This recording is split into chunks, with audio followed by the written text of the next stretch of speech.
Intuition isn't just, well, I believe, I think. I know can come across feeling fluffy, but it really should be connected to the observations. It is the act of hypothesizing based on observations and facts.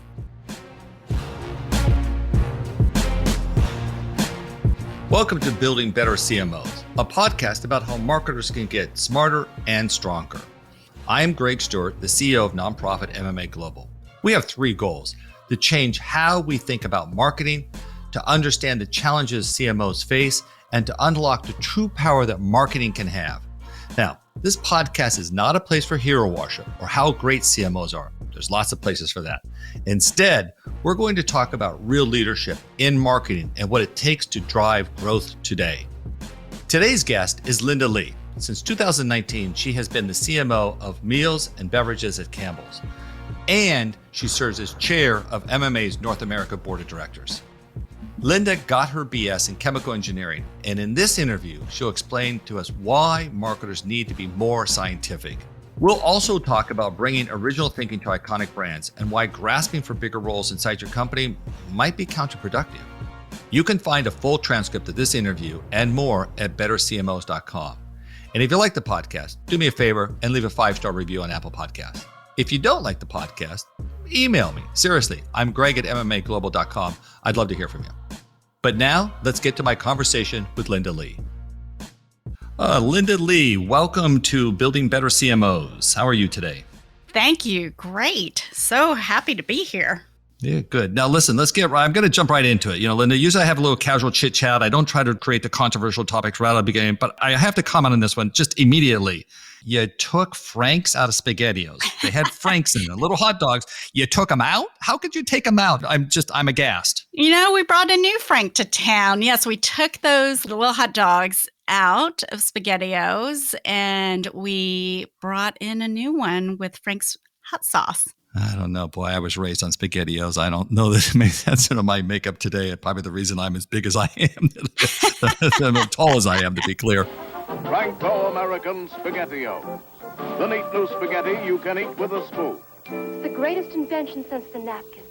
The neat new spaghetti you can eat with a spoon. Uh-oh, SpaghettiOs. Yeah, I'm very disappointed in the lack of the little Frank hot dog. So, we'll have to send you. We'll send you some of the new ones. Okay. Spicy SpaghettiOs are delicious. They were my dinner recently, actually. Fine, I'll try them. I'll get them. I got it. Okay, good. Appreciate that. So listen, just for the audience here, this is Linda Lee, CMO of Meals and Beverages, correct, right, at Campbell's? Is that correct? Yes. Correct. Okay, good. And maybe just for the audience, because listen, everybody knows Red Can, right? I mean, nobody's not going to know that. But give all the products that sit under your domain, as we might talk about some of those today. Sure. Within soup and broth, we've got Chunky, we've got Swanson, and moving over to meals, there's Prego. We've talked about SpaghettiOs. There's also Pace, picante sauce. That's what I grew up eating a lot of from Texas. And we also have beverages like V8. And within V8, there's energy in addition to that iconic vegetable juice. And we also have Pacific Foods. Pacific Foods is our organic brand, and that crosses over all the categories that I just talked about. Wow. Yeah. No, I've talked to you. It's a collection of family favorite brands, no question about that. And I would imagine too, we'll probably get into that, maybe an extraordinary amount of loyalty by some customers around the brands, right? Oh, absolutely. Yes. These are obviously fast-moving goods. So we have lots of consumers come through, but no question the iconic equities that many of us grew up with remembering on TV or on the dinner table. Yeah, no, it's crazy. I mean, I really would have been raised around so many brands like SpaghettiOs that it's sort of unfathomable at some level. Before we get into our main topic here, there's an awful lot of attention given to retail media of late. I don't know, you bullish, bearish, thumbs up, thumbs down? Do you think it's the next big trend? Is the media overhyped? What's your sense of retail media, especially given that you're fast-moving goods? Definitely bullish. I come from a place that this will only continue to grow. And so I know some folks approach it with a bit of stiff arm, try to keep it away. I'm very much embracing of how do we get smarter then. With that is making the assumption that this is only going to get stronger. You can see it quickly evolve, but there's still a lot to evolve, to optimize, to make it truly what it needs to be if we are talking about really shifting significant dollars. And to be fair, we have shifted significant dollars already, but I expect that to continue. Why would some people hesitate to retail media? It seems like an obvious way to better know your customer, which can never be bad. Mm-hmm. I mean, granted, you're kind of then conflating, I guess, advertising with people who control distribution. So maybe there's complexity to that. I don't know. Where do the challenges lie a little bit on that? Honestly, it's been the lack of transparency and confidence in the measurement.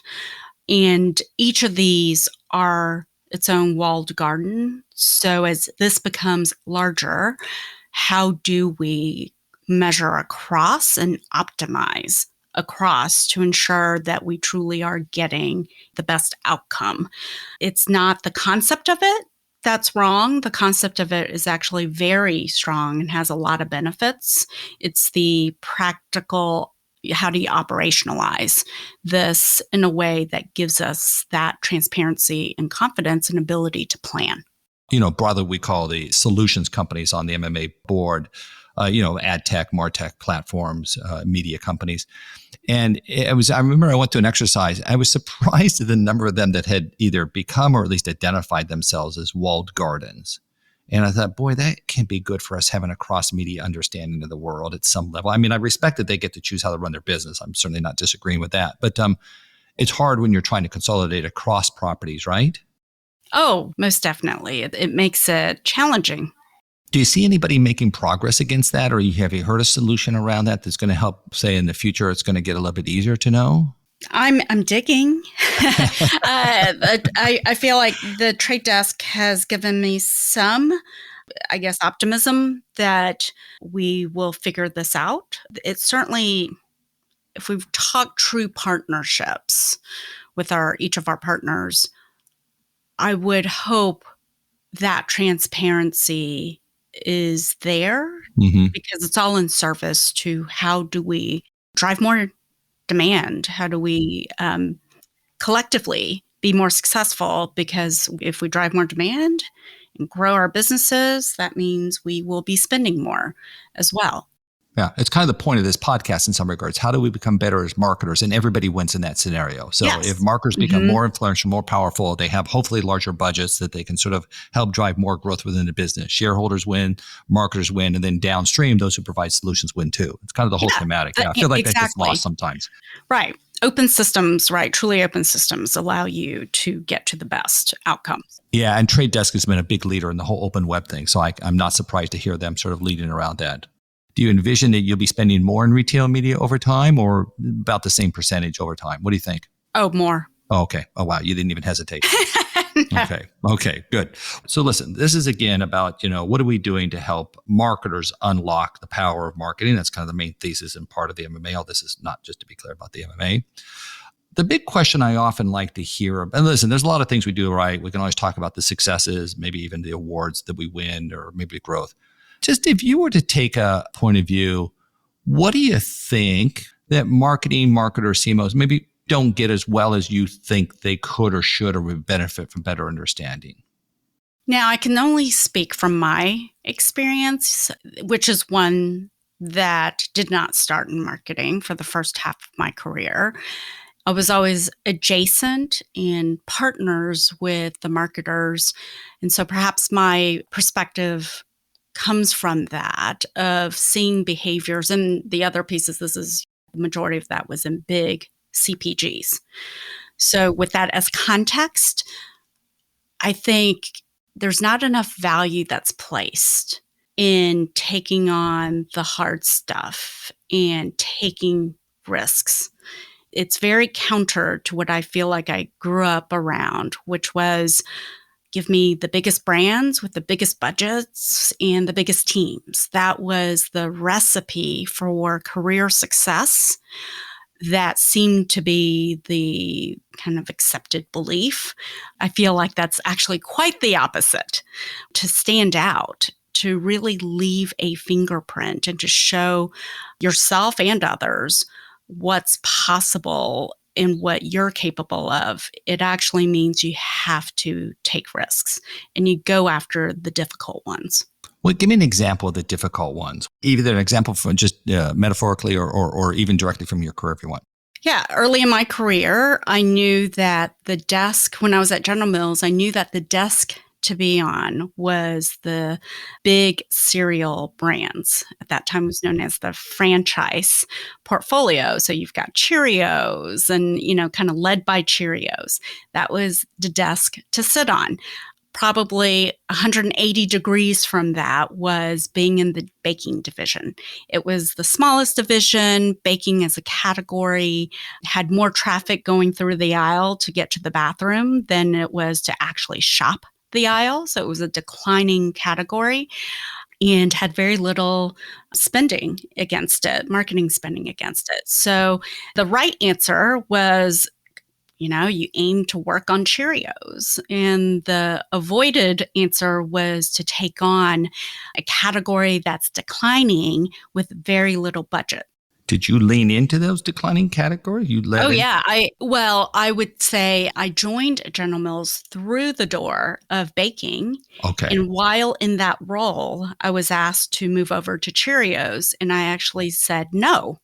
I wanted to stay in baking because we had great innovation that was in the pipeline, that was in the works, and I wanted to see it through before moving on to what most people would aspire to move on to. What in your sort of makeup or thinking kind of led you to that as a philosophy? Because you're right, I don't think everybody runs towards the fire, so to speak. Honestly, I think those are the moments to test yourself as well as to prove to others what you're capable of. That's when you grow the most. And I think there's this element of when you work on the iconic brands, especially in CPG, the likelihood of your CEO, your president, your general manager having also gone through those desks is quite high. And therefore, it's sometimes a little difficult to influence and to bring original thought or to create a plan that others will fall in line easily behind, is because everyone thinks they know it. They've known it because they've had direct experience. That was at least, certainly in the first half of my career, what I was observing was happening around me within the marketing world. And, I have an even more recent example. Within my portfolio, the smallest desk is what we called specialty. It actually includes SpaghettiOs. Mm-hmm. It includes Swanson chicken. We joke that it has cats and dogs like Campbell's pork and beans and Campbell's gravy. There is just a ton of smaller pieces that we don't support much behind. Mm-hmm. But we recently had someone lead that portfolio and bring forth some really great, scrappy business building ideas. That includes the Frank's, the SpaghettiOs, replacing Frank's with Frank's hot sauce, as well as in the last few years has doubled our Swanson chicken business. Wow. And these are not tiny businesses. These are businesses that are over 150 million each, but really just didn't have a lot of attention.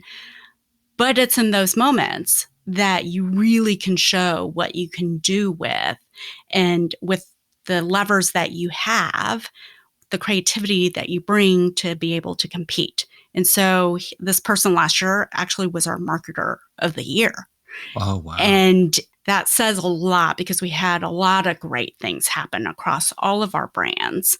But it's just a more recent example of when you take on the hard stuff and the things that people don't maybe have the highest expectations, you can really make your mark and leave your fingerprint.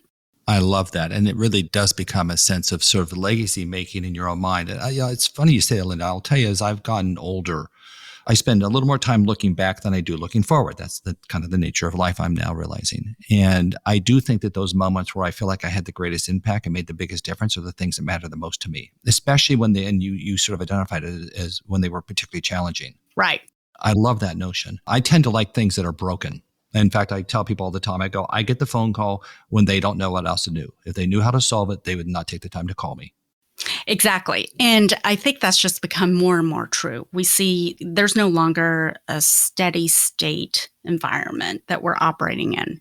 The last 3 years have taught us anything. It's that resilience, the ability to be agile, to quickly understand a problem, a new problem that you didn't even predict, nor could you have predicted, and to quickly then come together with a solution, an approach, a new way of doing something, all of that. I just think that that is the norm now, whereas 20 years ago, that wasn't necessarily the norm.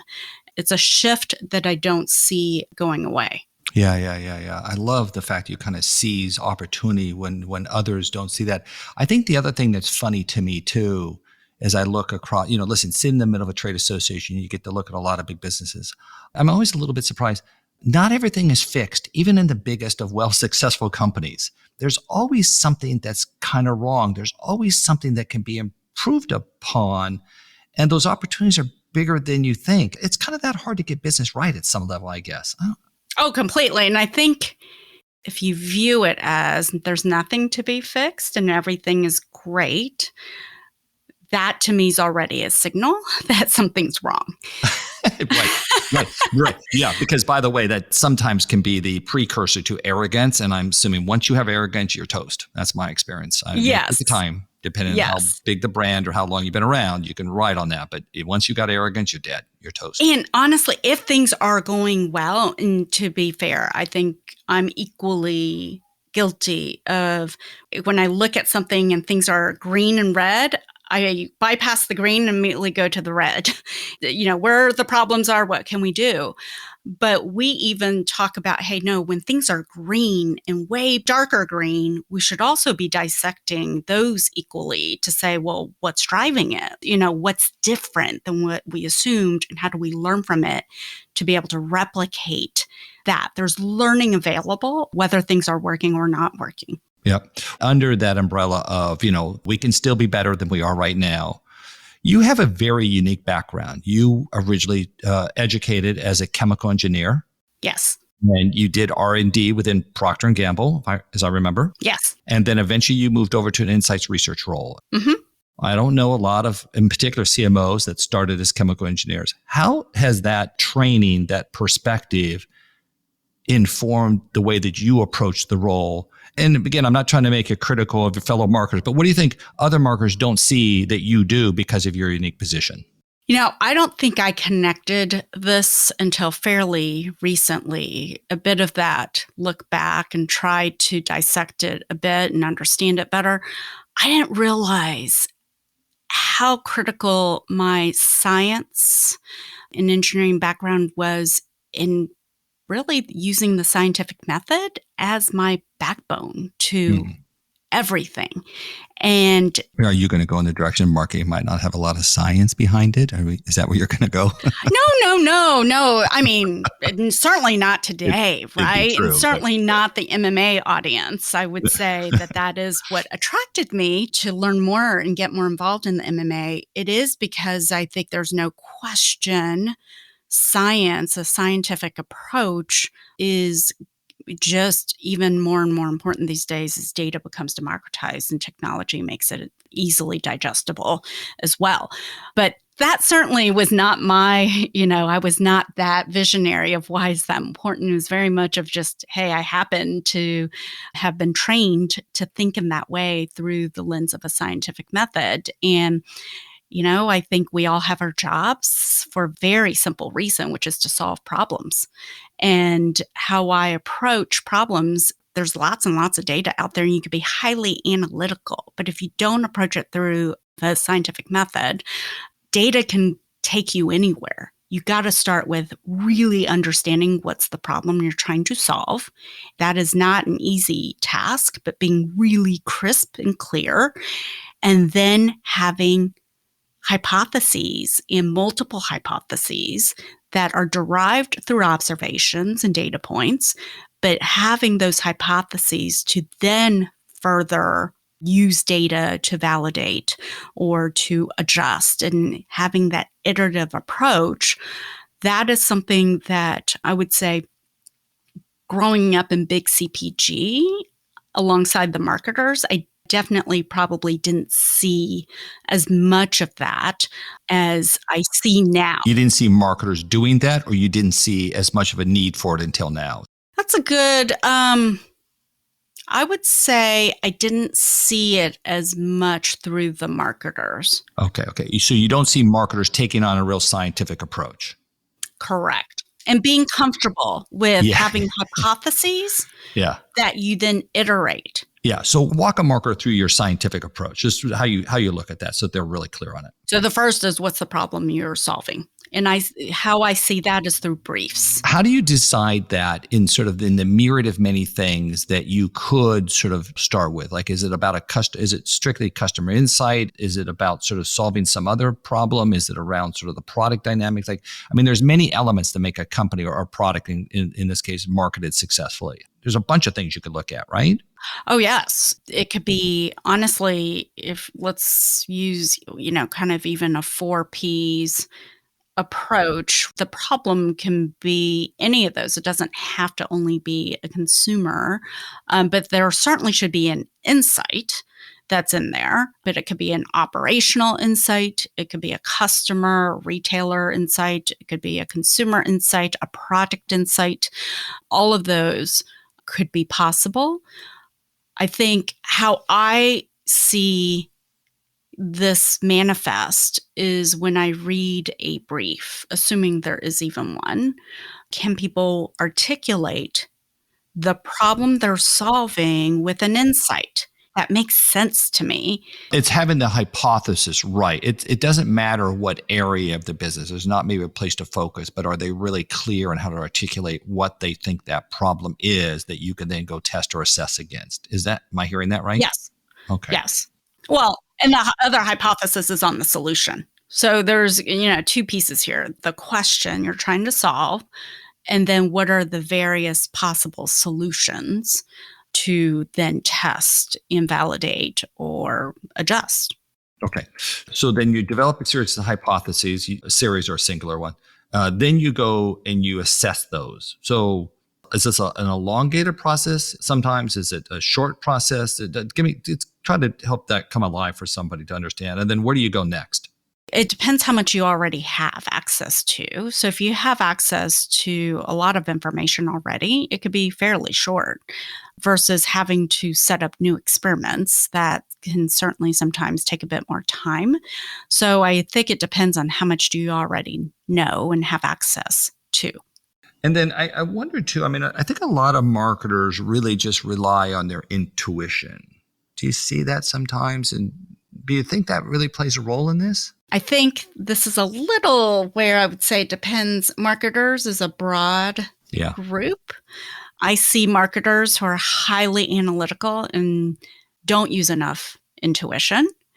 And I've seen marketers who are highly intuitive and would benefit from being able to connect it with facts and data. So it's a wide range. In my world, I would say I probably am surrounded a little more with the highly analytical folks.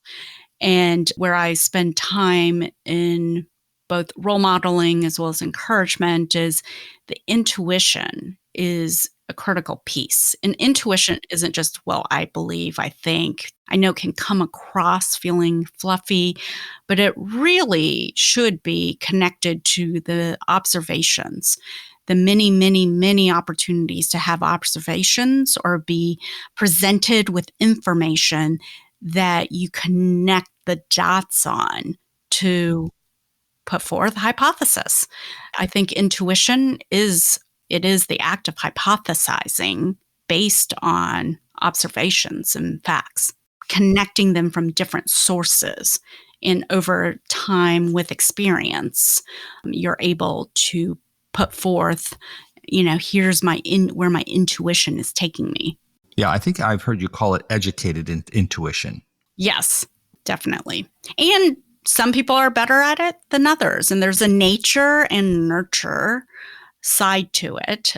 I don't think you have to necessarily be born with it, but you have to have an inkling to be able to nurture. Yeah, no, listen, I've had the opportunity to work with some really big deal agency creative types in particular. And I always, for some of those who are really the biggest of deal and early on in my career, I would listen to them. I go, wow, they are tapped into a whole nother data stream that the rest of the world is not. Right. That they did just look at the world uniquely, powerfully, differently.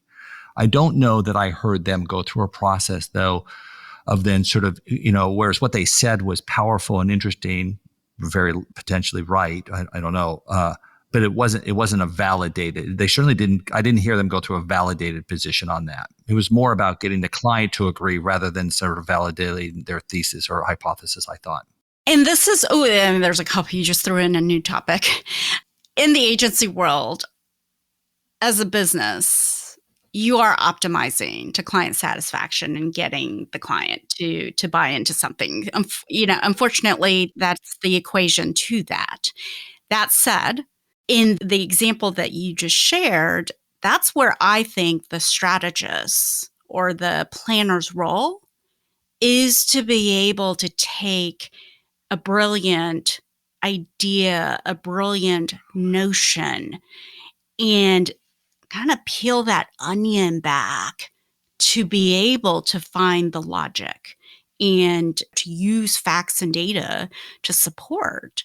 That, to me, is why the strategist or planner is such a critical partner to the creative. And I oftentimes see there is this bit of like, put that ECD on a pedestal. They just come up with brilliant ideas and that's it. It kind of starts and ends there. But to me, the real power is when you've got an equally brilliant planner to help dissect that brilliance into actual logic and facts.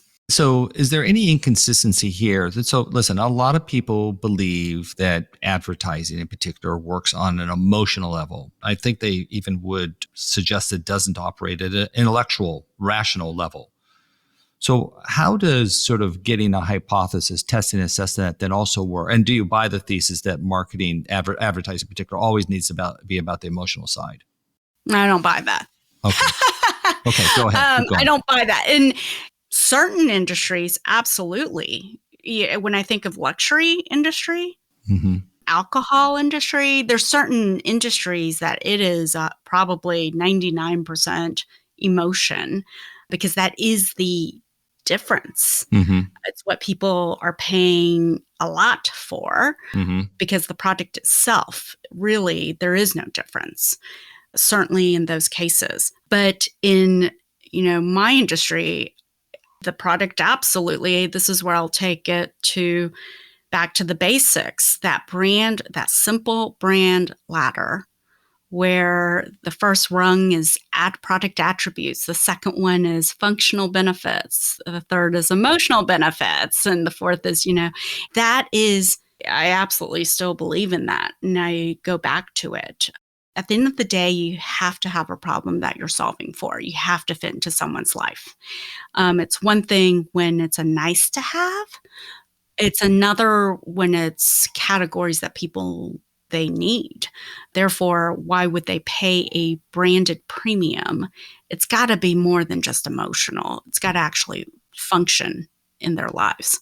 Do you have an example, and maybe it's not a Campbell's one since you currently work there. I don't need to have any, company secrets, but do you have any example of where you've sort of had a hypothesis, assessed it, maybe discovered it was flawed and fixed it, or maybe where you discovered it was correct? Anything from your repertoire history you can share? Sure. At one point, I had wheat thins in my portfolio.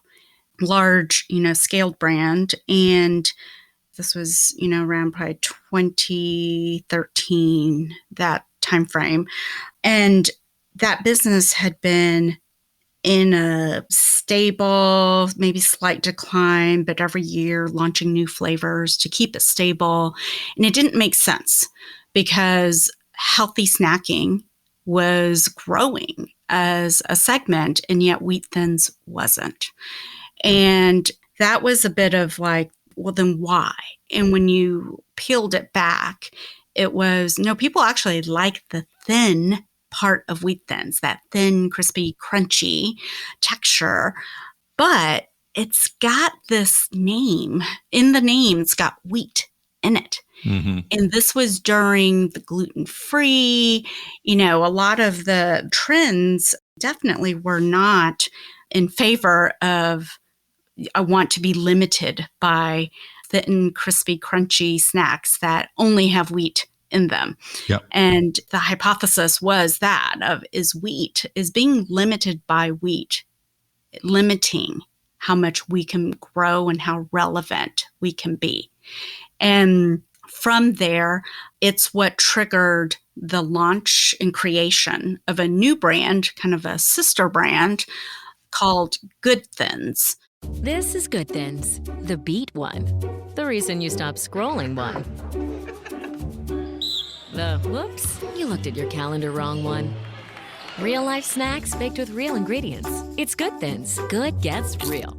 And so in 18 months, we went from a hypothesis to a new brand that was launched alongside, sitting alongside to Wheat Thins. And the good part allowed us to introduce different ingredients that we knew consumers wanted, whole ingredients like sweet potatoes, beets, I think at some point. And ultimately where it's found a home, Good Thins has found a unique spot is in gluten-free. So rice-based, the rice-based ones really have stuck and have created a space for itself. I love that. That's exactly what you're talking about. It's perfect. Can you just tell me a little bit? Didn't you guys do some program called Dinner Insurance? I saw. Can you just? Yeah. That's a crazy program. I can't imagine that would work. Were you involved in that, by the way? Oh, yes. So that was the first holiday of the pandemic. Okay. And so we're 9 months into the pandemic at this point, 6+ months into the pandemic. Yeah, about right? 6 months into the pandemic. Okay. And people aren't getting together for Thanksgiving, right? Exactly. Yep. That was the data point that we saw. And trying to transport ourselves back to those days, none of us, at least very few of us, the majority of us did not realize it would last the way it did, right? Oh, I thought it was going to be back in the office in 2 months. Yeah, exactly. Correct. So it wasn't until that summer, I'm guessing it was probably July, August, and probably even after that. But we started to realize, oh no, people are not going to be traveling for Thanksgiving. Yep. And we are going to have so many first-time Thanksgiving cooks. And right. So grandma's not going to do it, or whatever the traditional family structure there was. Right. Exactly. Yeah. Or going over to your neighbor's house. Right. Right. Even that. They're right. Really, the rituals of that is all around gathering, and not everyone's creating their own. Mm-hmm. But there are rituals and traditions. And I think we were all in kind of seeking that comfort, but without the norms of what normal Thanksgivings look like. Or the comfort level of somebody who knew what they were doing to cook the meal. Right. Exactly. And so that was, one piece. The other was in those early days and continues, e-com was such an important piece, right? Instacart and really broke out, and you could see that. And so we combined a few of these things that were just kind of real changes that were happening right in front of us of, well, then how do we provide dinner insurance for all of these first-time Thanksgiving cooks?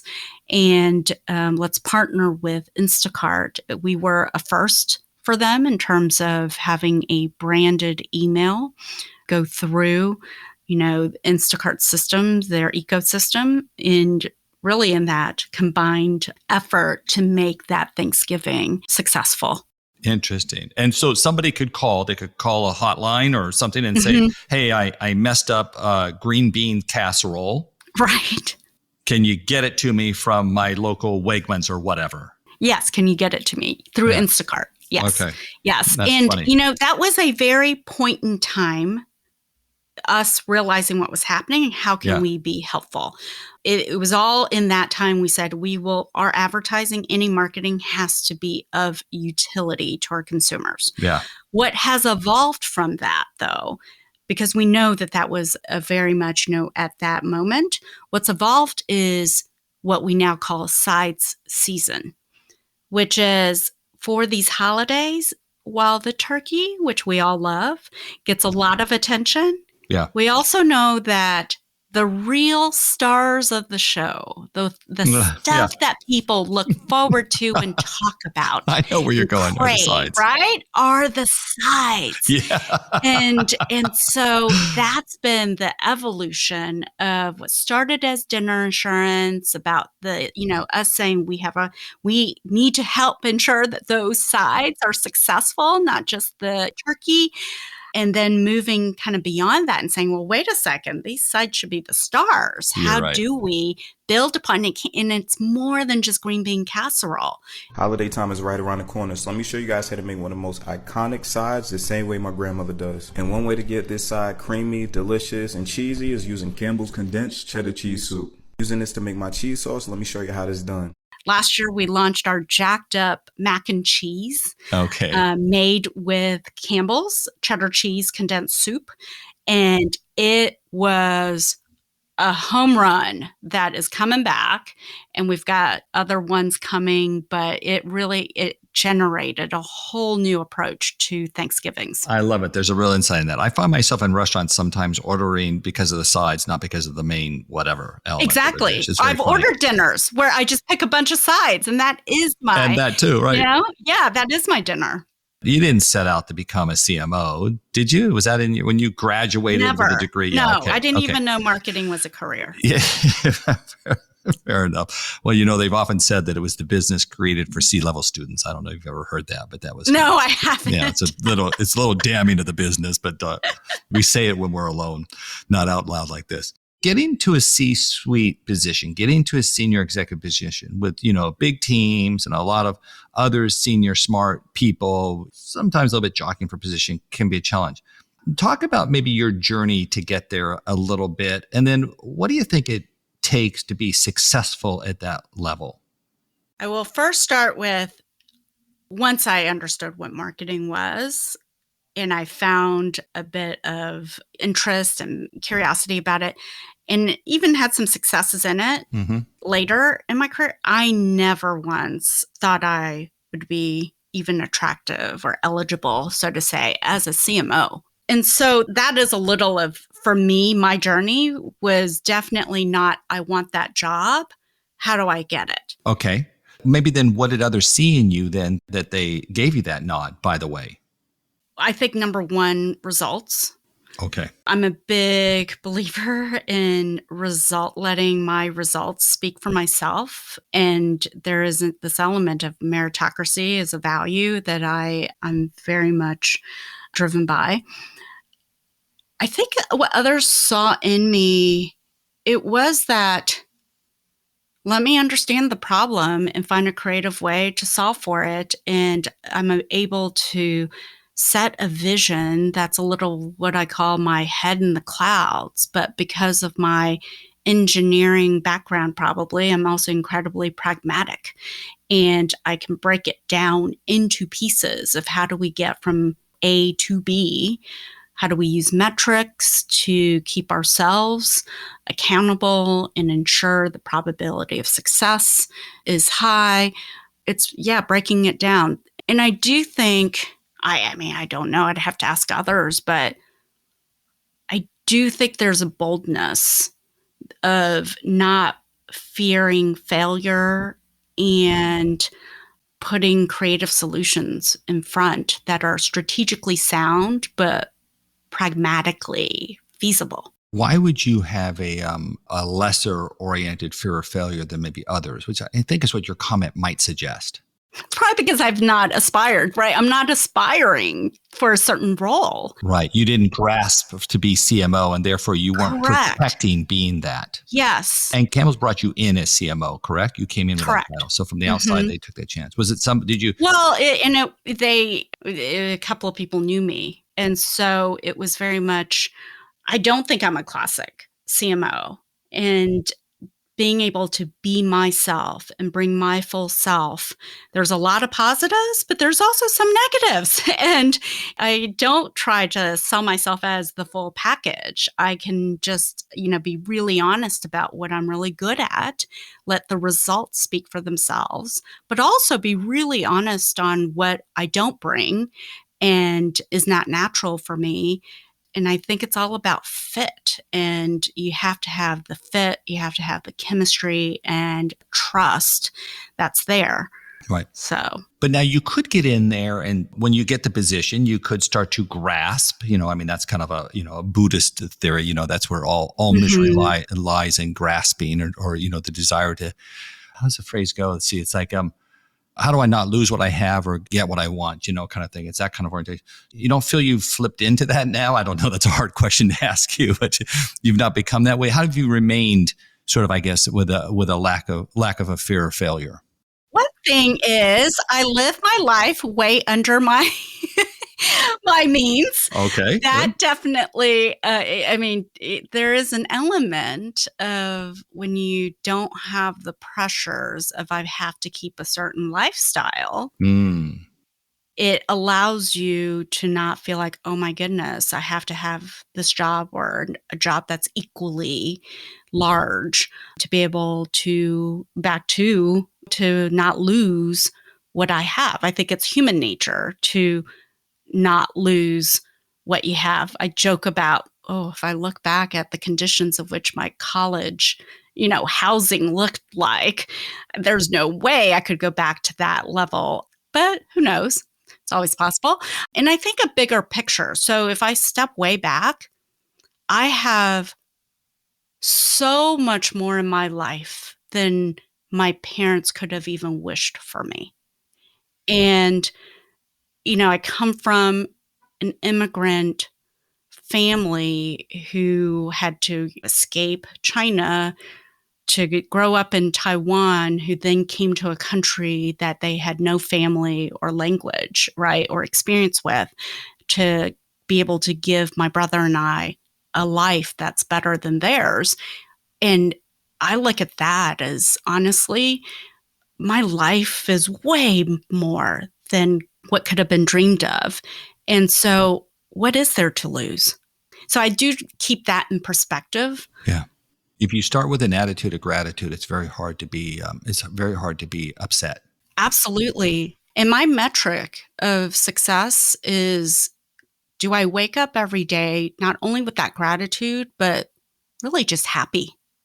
Oh, really? That's my metric. Is that a natural thing for you? Do you think your parents taught that? Did you have a coach along the way that helped you get there to that? That's definitely not a coach. That I think is just, I think there's a nature and nurture. Probably it's just part of who I am, but I think it's also my parents. They are Chinese, very traditional in many ways, but incredibly progressive around the idea of ultimately be happy. Like your happiness is what is most important. And so some of the traditional questions or demands that you would expect, they never placed on us. It was all self-driven. And so I think that self-driven need to succeed and not waste the opportunities that we have, balanced with parents that really emphasized being independent and being happy, led to, I think, my belief that it's not about what do I have to lose. It's more about I think I come from a place of like not wasting all of the resources and gifts that I've been given, and really figuring out how to best make an impact in those around me.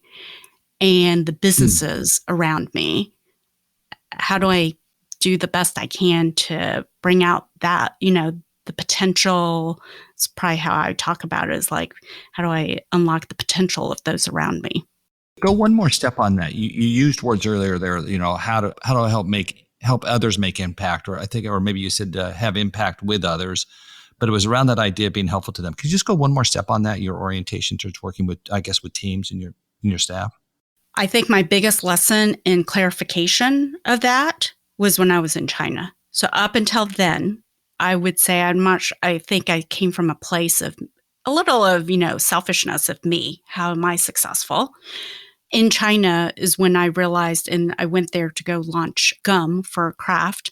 Yep. In that time, and when I look back, once I was leaving China, we took on an impossible assignment and were beyond successful in doing so. But what I learned was that wasn't what I was most proud of. I did not walk away with, wow, we did such a great job and here's the end market success. But it was absolutely, I worked with a team that on paper, had no right to be successful. Wow. And to see them be successful and to deliver more than they thought they were capable of doing, that was the win for me. And it completely shifted when I came back to the US, just what success looked and felt like for me. It was no longer about my success. It was absolutely around the success of others and helping them kind of be beyond what they thought they were capable of, and having new kind of streams of revenue, or businesses that have new streams of revenue. Yeah. And a brighter future, that I loved. And it's actually when you take it away from yourself and you make it about those outside of you, or, you put the focus on others, that's actually much more motivating and fulfilling. I'm so glad I asked you that, Linda. I 100% agree. I think the brightest moments of my life are the opportunities where I've helped somebody be more than they thought they could do, which, by the way, is obviously probably a reflection of what I wanted for myself at some level, so. Right. But the opportunity to help guide somebody to get there. I have somebody in my team who really pushed themselves last year into a project that I could just tell they had a huge amount of fear, and they did an amazing job. And it's so exciting for me to tell them how great they did and pushing beyond what I think what we thought and they thought they could do. It's an amazing thing. It's the best. Yeah. I could feel the energy, right? The energy that comes from that. I just recently spoke to Johnny Cahill from Heineken, and he did a big shout out to you. In fact, he was envious of the opportunity to get to work on your brands, which I thought was very interesting. That Heineken's a pretty iconic brand in its own right, but he was envious of you, just so you know. I think you're talking to Linda soon, and something like Campbell's, right? You just look at that and you think, wow, it's cool. Right, exactly. And she probably thinks, oh, I'd love to do beer and I wouldn't want to do soup. I would do it tomorrow, so we should job swap. Okay, I'll see if that's available. You can tell her I said that. I love this. There is no question. The grass is always greener, right? And that's why we all love what we do, is that there's always something additional to take on. Johnny, you are always welcome to be a guest CMO here at Campbell's. There it goes, CMO for a day. I see a new program. MMA is going to execute it. I got it. Exactly. Listen, let's do a couple of quick lightning rounds. We're going to get you out of here. Okay, ready? Okay. So listen, who else in marketing, person, company, past, current, do you most admire? Just pick one person. Tell me why. It's been, for me, Gary Hirschberg. He started Stonyfield over 20 years ago. And even today, I still would put him at the top of someone who really has mastered marketing. And how I describe that is the traditional way. And certainly when you grow up in large CPG, you put paid in the middle. You add a little owned to it, and earned is the outer circle. Versus the modern marketing, which I think Gary definitely was amongst the early adopters of it in creating that. You put owned in the middle, that then gets you the earned, and the paid is the cherry on top. And it's what I think marketing is today when we talk about content marketing, when we talk about influencers and creators, all of that. When you dissect it in that way, it's owned that's in the center, which is having stuff or content that really matters, that brings value to consumers, to others. So to you, that's the core. That's the inside of the ball, the lava. So what in the Earth's core? Yes, that makes and the whole Gary thing was work. just a master at having the owned, in quotes, kind of, the owned content. Right. Okay. Next one. You want to pick on something you think is a little overhyped by marketers today? We'll see how it all plays out, but just the whole metaverse, crypto, NFT, that was all the hype, call it 2 years ago. I'm sure there will be another coming of it that will look differently.